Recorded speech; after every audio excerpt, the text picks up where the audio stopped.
पंजाब के वित्त मंत्री हरपाल सिंह चीमा ने योजनाओं के नाम पर बीजेपी पर डेटा चोरी करने का आरोप लगाया है। उन्होंने कहा कि इससे बीजेपी वोट की चोरी करेगी, लोगों के बैंक खातों से पैसे भी चुराए जा सकते हैं।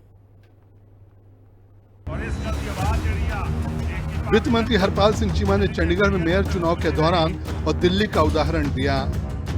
ਜਿਹੜਾ ਪੰਜਾਬ ਦੇ ਅੰਦਰ ਹੋਇਆ, ਪੰਜਾਬ ਜਾਣਦਾ ਕਿ ਜਦੋਂ ਚੰਡੀਗੜ੍ਹ ਦੀ ਮੇਅਰ ਦੀ ਇਲੈਕਸ਼ਨ ਹੋਈ, ਜਦੋਂ ਚੰਡੀਗੜ੍ਹ ਦੀ ਮੇਅਰ ਦੀ ਇਲੈਕਸ਼ਨ ਹੋਈ ਤਾਂ ਕਿਸ ਤਰ੍ਹਾਂ ਤੁਹਾਡੇ ਕੈਮਰਿਆਂ ਨੇ, ਮੀਡੀਆ ਦੇ ਕੈਮਰਿਆਂ ਨੇ ਭਾਰਤੀ ਜਨਤਾ ਪਾਰਟੀ ਦੇ ਅਧਿਕਾਰੀ ਵੋਟ ਦੀ ਚੋਰੀ ਕਰਦੀ ਫੜੇ ਗਏ।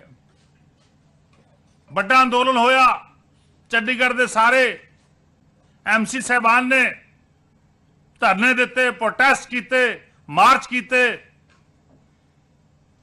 पंजाब के गवर्नर साहब ਨੂੰ मिले, पर टस तो मस नहीं होया कोई। और उस तो बाद सारा मामला ऑनरेबल हाई कोर्ट च गया। हाई कोर्ट तो बाद जो देश की सर्वोच्च अदालत के सामने मामला पहुंचा कि किस तरह वो अधिकारी शरेआम वोटां की चोरी करके एक हारी हुई पार्टी भारतीय जनता पार्टी ने जिता रहा, और उस तो बाद रिजल्ट जड़ा वो बदल गया। वित्त मंत्री चीमा ने कहा कि बीजेपी केंद्रीय योजनाओं के नाम पर लोगों का निजी डेटा इकट्ठा कर रही है। इन्हां कैंपां दे अंदर की कर रहे ने हो, जाके भोले भाले लोकां दे पैन कार्ड, भोले भाले लोकां दे आधार कार्ड, भोले भाले लोकां दे बैंक अकाउंट, भोले भाले लोकां दियां होर जिहड़ी उन्हां दे प्रॉपर्टी दे संबंधित जिहड़ा रिकॉर्ड आ वो इकट्ठा कीता जा रहा। इट शोज ਇਹਦੇ ਵਿੱਚ ਲਿਖਿਆ ਇਸ ਐਕਟ ਦੇ ਅੰਦਰ ਕਿ ਇਹ ਡਾਟਾ ਜਿਹੜਾ ਕਿਸੇ ਵੀ ਤਰੀਕੇ ਕਿਸੇ ਵੀ ਸਮੇਂ ਮਿਸਯੂਜ਼ ਹੋ ਸਕਦਾਗਾ,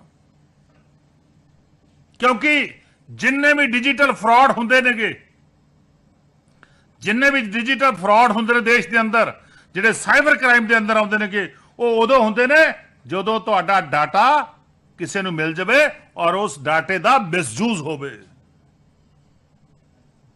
ਉਹ ਡਾਟਾ ਜਿਹੜਾ ਲਿਜਾ ਕੇ ਤੁਹਾਡਾ ਪੈਨ ਕਾਰਡ ਲੈ ਗਏ, ਉਹਦੀ ਕਾਪੀ ਲੈ ਲਈ, ਤੁਹਾਡਾ ਆਧਾਰ ਕਾਰਡ ਲੈ ਲਿਆ, ਆਧਾਰ ਕਾਰਡ ਕਿਹਦੇ ਨਾਲ मैच आ? बैंक अकाउंट ਦੇ ਨਾਲ। उन्होंने कहा कि पर्सनल डेटा एक्ट 2023 के अनुसार किसी की निजी जानकारी इकट्ठा करना कानूनी अपराध है, लेकिन बीजेपी कैंप लगाकर लोगों से आधार कार्ड, पैन कार्ड और दूसरी निजी जानकारी इकट्ठा कर रही है। इस डेटा का इस्तेमाल बाद में वोट काटने के लिए किया जा सकता है। उन्होंने कहा कि जिस तरह से बीजेपी ने व्यक्तिगत डेटा इकट्ठा करने का काम शुरू किया है, उससे भविष्य में बड़े फर्जीवाड़े सामने आएंगे। कि जो कैंप लग रहे नेगे इसलिए ला रहे नेगे कि डाटा इकट्ठा करके बिना किसी अथॉरिटी दे, बिना किसी लाइसेंसिंग अथॉरिटी दे डाटा इकट्ठा करके उन्होंने उस डाटे के अंदर डिजिटल फ्रॉड होणगे। जो ਵੱਡੇ ਵੱਡੇ ਫਰਾਡ ਹੋਣਗੇ ਫਿਰ ਸਰਕਾਰ ਨੂੰ ਕਹਿਣਗੇ ਕਿ ਫਰਾਡ ਹੁੰਦੇ ਨੇਗੇ।